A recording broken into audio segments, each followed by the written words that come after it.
Sir నమస్కారం sir. నమస్తే అండి. సార్ జగన్మోహన్ రెడ్డి గారి పర్యటనలని, ఈ బల ప్రదర్శనలని బ్యాన్ చేయాలి, నిషేధించాలంటూ షర్మిల గారు డిమాండ్ చేస్తున్నారు సార్ కూటమి గవర్నమెంట్‌ని. ఎందుకంటే 100 మందికి పర్మిషన్ ఇస్తే 1000 మందిని తీసుకొని పోతున్నారు.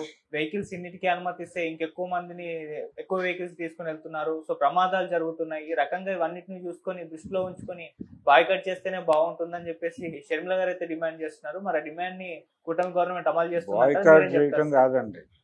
బాయ్‌కాట్ చేయటం అనకూడదు, దాన్ని నిషేధించమని అడుగుతున్నారు ఓకే. అనాలి. అంటే షర్మిల గారు ఒక ప్రతిపక్ష పార్టీ ప్రదర్శనలను నిషేధించమని అధికార పక్షాన్ని అడుగుతున్నారు అనేది ఇక్కడ విషయం. ఒకవేళ అదే ఆవిడ అంతరంగం అయి ఉంటే మరి ఆంధ్రప్రదేశ్ అనేటువంటి రాష్ట్రంలో కాంగ్రెస్ పార్టీని పూర్తి స్థాయిలో పాతర పెట్టడానికి, సమాధి చేయటానికి ఆవిడ పదవి బాధ్యతలు స్వీకరించిందని అనుకోవాలి. రాహుల్ గాంధీ గారు నిరసన ప్రదర్శనలు, యాత్రలు చాలా చేశాడు. వైఎస్ రాజశేఖర రెడ్డి గారు ప్రతిపక్షంలో ఉండగా పాదయాత్రలు చాలా చేశాడు. ఈ చేసిన సందర్భంగా కూడా కొన్ని చెదురుమదురు సంఘటనలు జరిగాయి. జరిగినంత మాత్రాన యాత్రలు నిషేధించమని అంటాం ఎలా సబబు? ఇప్పుడు ఈవిడ కూడా పాదయాత్రలు చేశారు. ఈవిడ చేయాల్సిన ఆవిడ కాంగ్రెస్ పార్టీ కోసం చేయలే, వైఎస్ఆర్సీపీ కోసం ఆవిడ ఆ రోజున తెలంగాణలో చేసినటువంటి సందర్భం మనం చూసాం. ఇది అలాగే ఆవిడ తెలంగాణలో పార్టీ నడుపుతున్నటువంటి రోజుల్లో ఆవిడ నిరసన తెలియజేసిన సందర్భాల్లో ఆవిడ వాహనాన్ని కంట్రోల్లోకి తీసుకుని వాహనాన్ని యాజ్ ఇట్ ఈజ్గా తీసుకెళ్లి పోలీస్ స్టేషన్లో పెట్టినటువంటి సందర్భాలు జరిగినప్పుడు ఆవిడ వినిపించిన నిరసన గళం. అలాగే వైఎస్ విజయలక్ష్మి గారు షర్మిల గారిని అడ్డుకుంటున్నటువంటి బీఆర్ఎస్ ప్రభుత్వం అని చెప్పి వినిపించినటువంటి గొంతు ఇప్పటికీ యూట్యూబ్లో లైవ్గానే ఉన్నాయి, చూడొచ్చు అవి. మరి ఆ రోజున వినిపించినటువంటి నిరసన కాలం దేనికి? ఆ రోజున ప్రభుత్వాలు చేసింది అద్భుతం, గొప్పగా ఆపారు అని ఎలా కాంప్లిమెంట్ చేసి ఉండొచ్చు కదా, ఇంత సదుద్దేశాలు ఉన్నప్పుడు.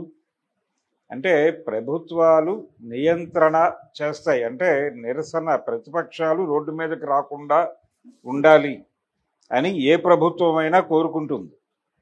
కోదండరామ్ గారిని గృహ నిర్బంధంలో పెట్టడం మనం అనేక సార్లు చూసాం. అలాగే చిన్న చిన్న సమావేశాలు జరుగుతున్న కూటమి ప్రభుత్వం వ్యవహరిస్తున్న తీరు నేను ప్రత్యక్షంగా చూశాను. కాబట్టి వాళ్ళు చాలా కాన్షియస్గానే ఎటువంటి ప్రభుత్వ వ్యతిరేక కార్యక్రమాలు జరగకుండా చూసుకుంటున్నారు. రాష్ట్రంలో ఎక్కడా కూడా ప్రభుత్వ వ్యతిరేక వాణి బలంగా వినిపించటం కానీ లేదు కన్సాలిడేట్ అవడం కానీ, ఈ కన్సాలిడేషన్ ఆపడం కోసం ప్రయత్నాలు జరుగుతున్నాయి.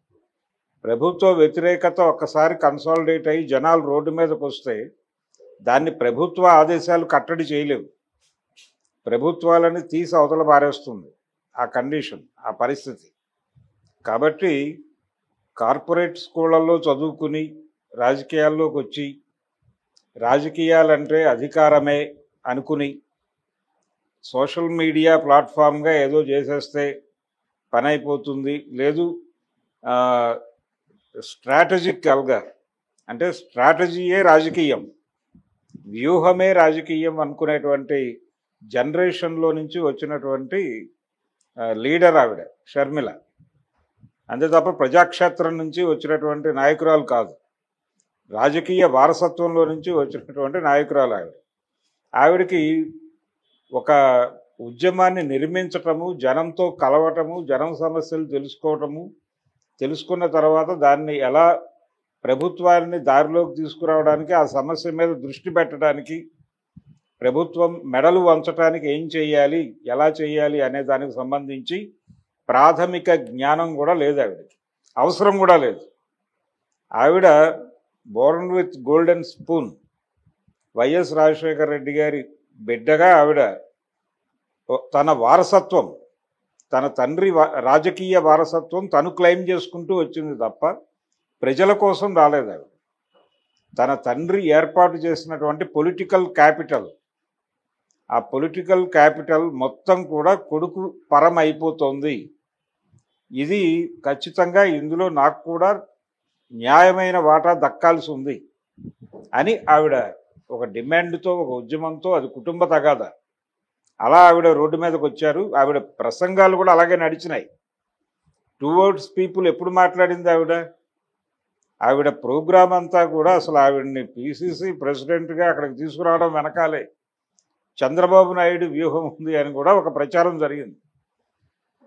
నిజానికి ఇటీవల జరిగినటువంటి లాస్ట్ ఇయర్ జరిగినటువంటి ఎన్నికల సందర్భంగా కూటమికి వ్యతిరేకంగా జగన్మోహన్ రెడ్డి చేస్తున్నటువంటి ప్రచారాన్ని అడ్డుకోవడానికి ఒక బలమైన శక్తిగా షర్మిల కూటమికి విపరీతంగా ఉపయోగపడ్డారు. ఆవిడ ప్రసంగాలని ఆవిడ ఎక్కడ మాట్లాడినా సరే తెలుగుదేశానికి సంబంధించినటువంటి, కూటమికి సంబంధించినటువంటి ప్రసార మాధ్యమాలు మోహరించి ఆవిడని భుజాన మోసాయి.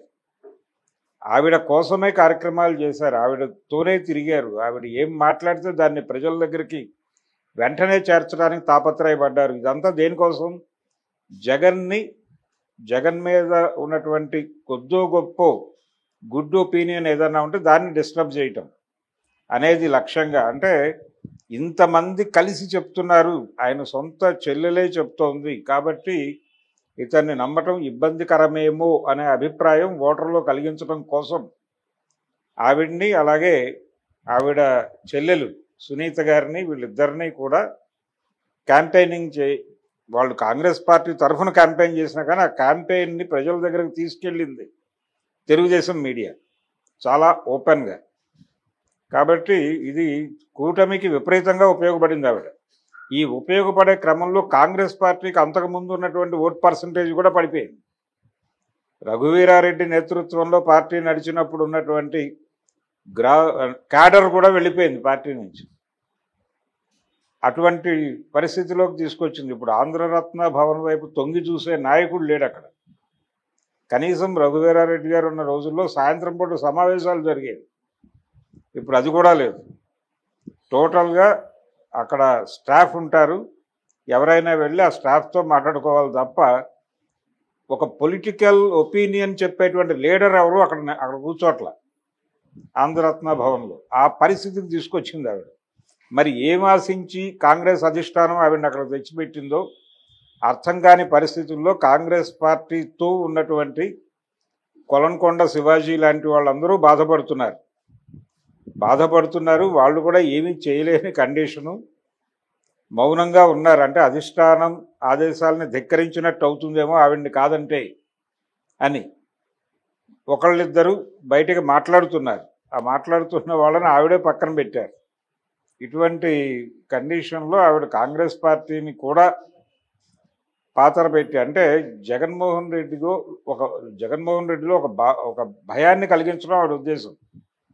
తన చెల్లెలు వలన తనకి డ్యామేజ్ ఇంకా కొనసాగుతుంది కాబట్టి ఈ డ్యామేజీని నివారించుకోవడం ప్రథమ కర్తవ్యంగా ఆయన ఫీల్ అయ్యి ఇమ్మీడియట్గా ఆవిడని పిలిచి ఆవిడకి ఒక మేజర్ షేర్ ఇచ్చేస్తే తప్ప ఆవిడ కంట్రోల్లోకి రారు అనే వాతావరణం కల్పించడం కోసం ఆవిడ నిరంతరం ప్రయత్నం చేస్తున్నారు.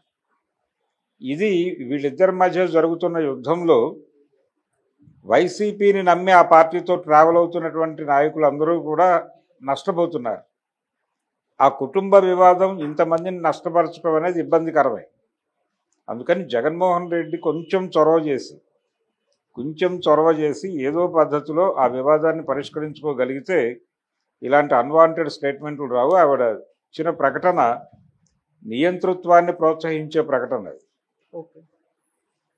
ఎవరు ఎన్ని వెహికల్స్ తీసుకెళ్తారు, ఎంతమంది జనాన్ని రప్పిస్తారు అనేది వాళ్ళ పార్టీలకు ఉండేటువంటి బలాన్ని బట్టి ఉంటుంది. పిలిస్తే వచ్చే పరిస్థితి కాదు, బల ప్రదర్శన చేస్తారు. కాంగ్రెస్ పార్టీ చేయలేదా బల ప్రదర్శనలు? మామూలుగా ఉన్న రోజుల్లో కూడా మీరు చేశారుగా బల ప్రదర్శనలు. మీరు వైఎస్ రాజశేఖర రెడ్డి లీడ్ చేసినప్పుడు బల ప్రదర్శన చేయలేదా? జనాలు స్వచ్ఛందంగా వచ్చారని అందరూ చెప్తారు. మొబలైజ్ చేయని పార్టీ ఏదైనా ఉందా ఈ భూమి మీద అంటే చెప్పడం కష్టమే. స్వచ్ఛందంగా జనం రావటం అనేది కొన్ని సందర్భాల్లో జరిగింది, కానీ అప్పుడు కూడా మొబలైజేషన్ ఉంటుంది, కొంత మొబలైజేషన్ ఉంటుంది, కొంత ప్రజలు స్వచ్ఛందంగా రావటం అనేది ఒక చారిత్రక సందర్భంలో జరుగుతుంది. అలాంటి చారిత్రక సందర్భాలు కొన్నిసార్లు సంభవిస్తాయి. ఇంత క్రౌడ్ అన్ఎక్స్పెక్టెడ్గా వచ్చేసారు అనుకున్న సందర్భాలు ఇప్పుడు ఎన్టీ రామారావు గారి ఉపన్యాసాలు వినటానికి జనాలు ఉధృతంగా తరలు ఇచ్చారు ఆ రోజుల్లో. అది ఆయన కూడా కొంత ఆర్గనైజ్ చేశారు, వారి తాలూకా నాయకులు లోకల్ లీడర్స్ ఆర్గనైజ్ చేసింది ఉంది. జనం స్వచ్ఛందంగా ఇతను ఏం మాట్లాడతాడో విందామని వచ్చింది ఉంది. చిరంజీవి గారి ప్రజారాజ్యం సభలకు కూడా జనం వచ్చారు. వాళ్ళు కూడా వాళ్ళు ఆర్గనైజ్ చేసిన జనం కంటే కూడా స్వచ్ఛందంగా వచ్చిన జనాల సంఖ్య ఎక్కువ. ఇతను ఏం చెప్తాడో విందామని. ఇతను ఏదన్నా కొత్త మార్గం సూచిస్తే కదులుదామనే మూడ్లోనే వచ్చారు జనాలు. కానీ వాళ్ళకి అది కనిపించక అది వచ్చిన జనాలందరూ కూడా ఆ వచ్చిన తలలు ఓట్లుగా కన్వర్ట్ అవ్వాల. అందుకని ఆయన ఎన్నికల రణరంగంలో తన ప్రభావాన్ని చూపించలేకపోయాడు. కానీ వచ్చిన జనం వాస్తవం. అలాగే ప్రతి చోట జరుగుతుంది. అంటే మొబలైజేషన్ చెయ్యని పార్టీ కాంగ్రెస్ పార్టీ జీవితంలో మొబలైజ్ చేయలేదని చెప్పగలదా ఆవిడ? వైఎస్ రాజశేఖర రెడ్డి చేయలేదని చెప్పగలదా? వైఎస్ రాజశేఖర రెడ్డి గారు ఢిల్లీ వెళ్ళేటప్పుడు కేవలం ఆయన ఢిల్లీ వెళ్ళటానికి తన వెనకాల అనుచర గణాన్ని తీసుకువెళ్ళటానికి ఈ ఖర్చుల నిమిత్తం ఆయన ఢిల్లీ పర్యటన పెట్టుకుంటే దానికి 2 రోజుల ముందు నుంచి కేవీపీ గారు ఫండ్ మొబలైజేషన్ క్యాంపెయిన్ చేసేవాడు. వీళ్ళందరినీ తీసుకెళ్ళి అక్కడ ఉంచి ఆ ప్రదర్శన, అది బల ప్రదర్శనే. ఇలాంటి అనేక బల ప్రదర్శనలు చేసిన తర్వాతే ఆయన ముఖ్యమంత్రి అయ్యాడు. అందుకని బల ప్రదర్శనలను వద్దు అనటం, జనం రోడ్డు మీదకి రాకూడదు అనటం, పైగా ప్రభుత్వాన్ని ఇలాంటి వాటి మీద నిషేధాజ్ఞలు పెట్టమని అడగటం, అది దౌర్భాగ్యం. ఆవిడ విజ్ఞప్తి చేయవచ్చు. ఎవరికి విజ్ఞప్తి చేయాలి? జగన్మోహన్ రెడ్డికి విజ్ఞప్తి చేయొచ్చు.